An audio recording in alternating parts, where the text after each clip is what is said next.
Atlanta, Georgia, Seattle, Washington, New Jersey, just outside the city, Las Vegas, Naples, Miami, Gainesville, Alachua, North Miami Beach, North Bay Village, and more that I'd have to sit down and count.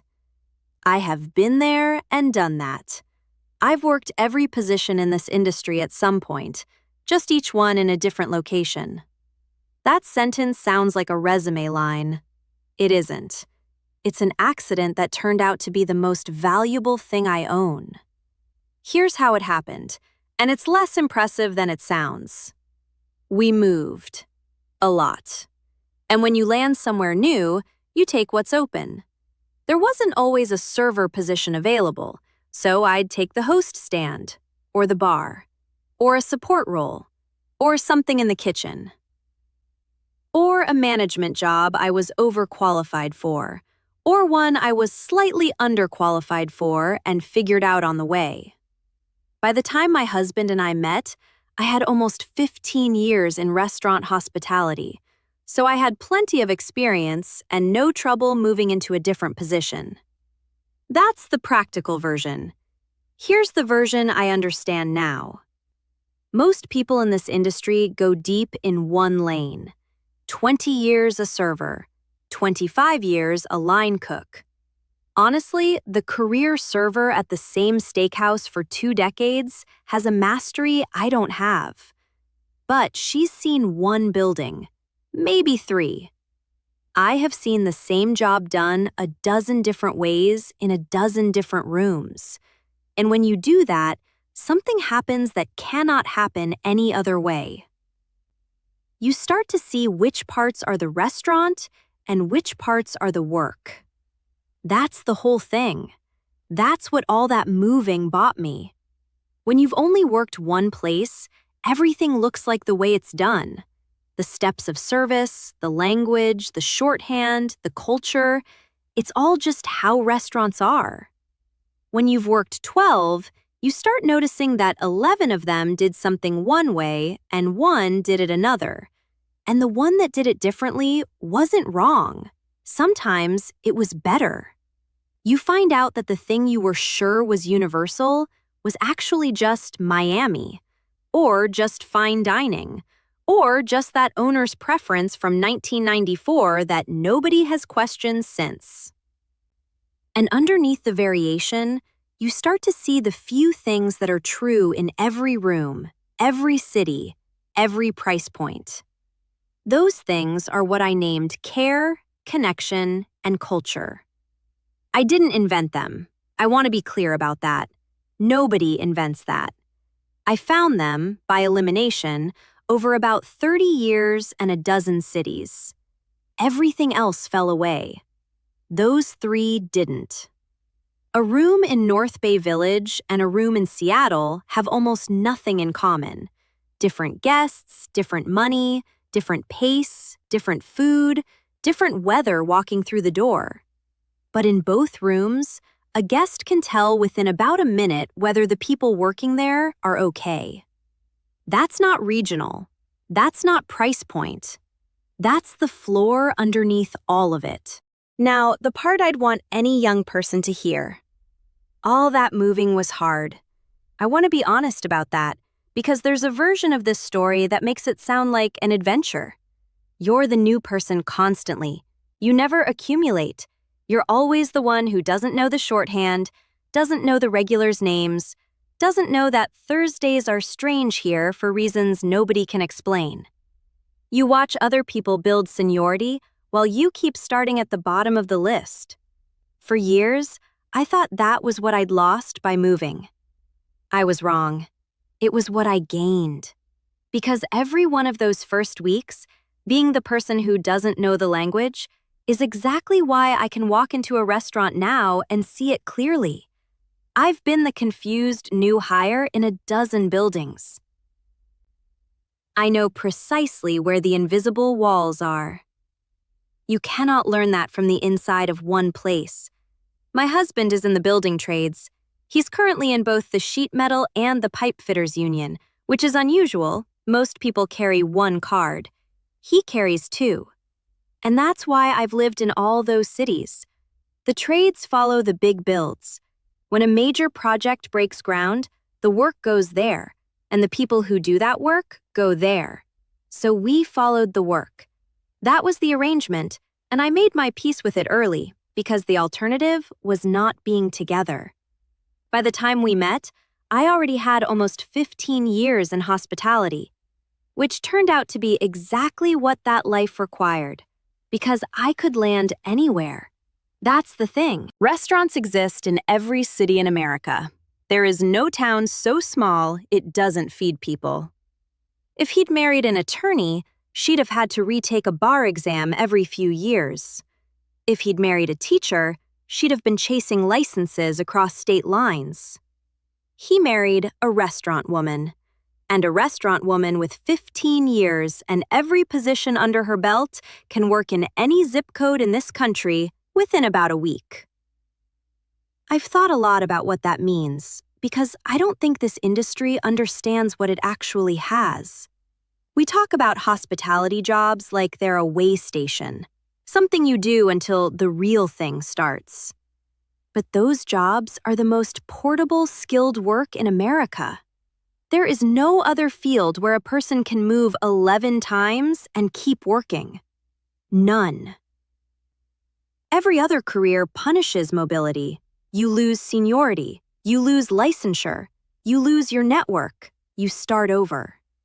Hospitality is the one place where your skill actually travels with you. That's not a consolation prize.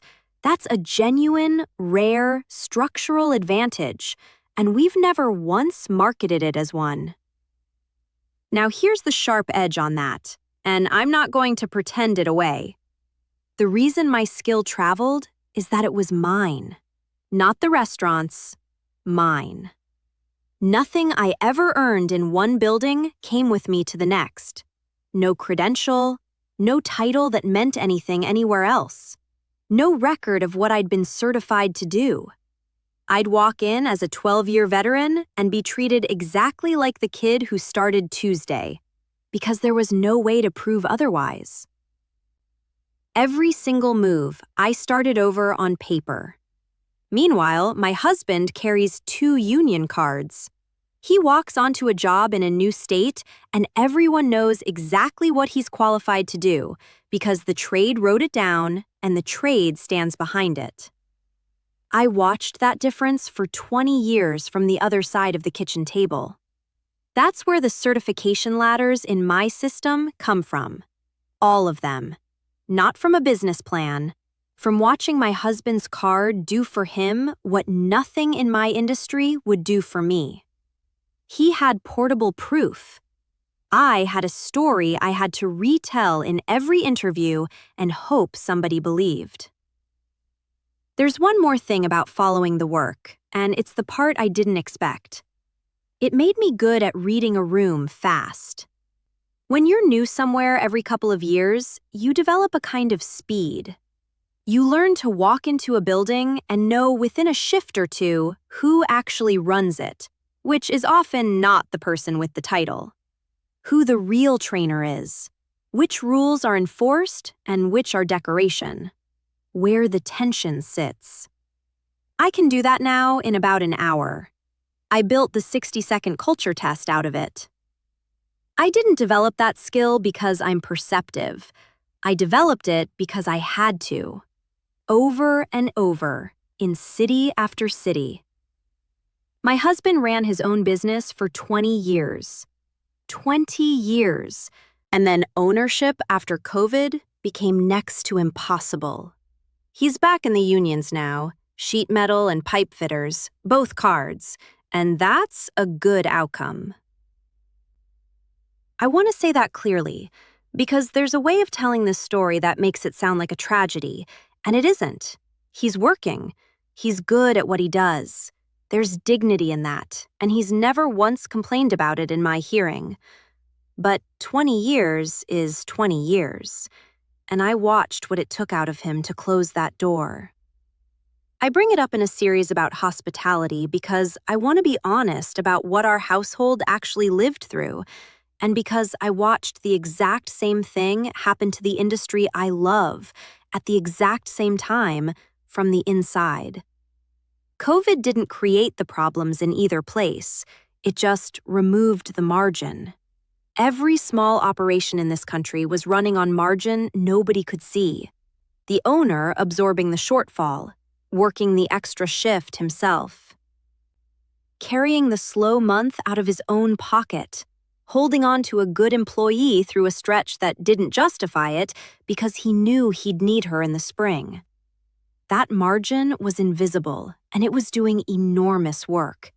It was the shock absorber under the whole economy of small business. COVID took it, and what was left had no give in it at all. Then came the second wave, which was worse in some ways because nobody was watching for it. Everything got more expensive at once: materials, insurance, labor, financing, and the price you could charge did not move nearly as fast as the price you had to pay. That's the squeeze. Sitting at my kitchen table, watching my husband do the math on it, and then walking into restaurants and watching owners do the identical math on food cost, those were the same conversation. Same shape, same arithmetic, different vocabulary. Here's what I saw happen in restaurants when that margin disappeared, and this is the part that made me angry enough to build something. The first thing cut was investment in people. Not the food, not the marketing, not the renovation in a lot of cases. Training got cut. Onboarding got compressed. The 2-week training period became 4 days. Manager development stopped completely. The trainer's extra dollar went away. Nobody got promoted because nobody was being developed. And I understand exactly why. I've been in the room where that decision gets made, and it isn't villains making it. It's an exhausted person choosing what he can live without this month. But training is the thing that looks optional and isn't. You can cut it in March, and the room still runs in April because your veterans are carrying it. You don't feel it until September, when the veterans are gone and everyone left was undertrained and nobody knows why service has gotten so bad. The cost shows up 2 seasons after the decision, so it never gets connected back to the decision. I've watched 2 small businesses hollow out in the same years, my husband's and the industry I've given my life to. And what I took from watching both is this: the stuff you cut when you're scared is usually the stuff that was holding the future up. That's not a criticism of anybody surviving right now. That's the thing I'm trying to solve. Because if training only survives in good times, it doesn't survive. There's always another bad time.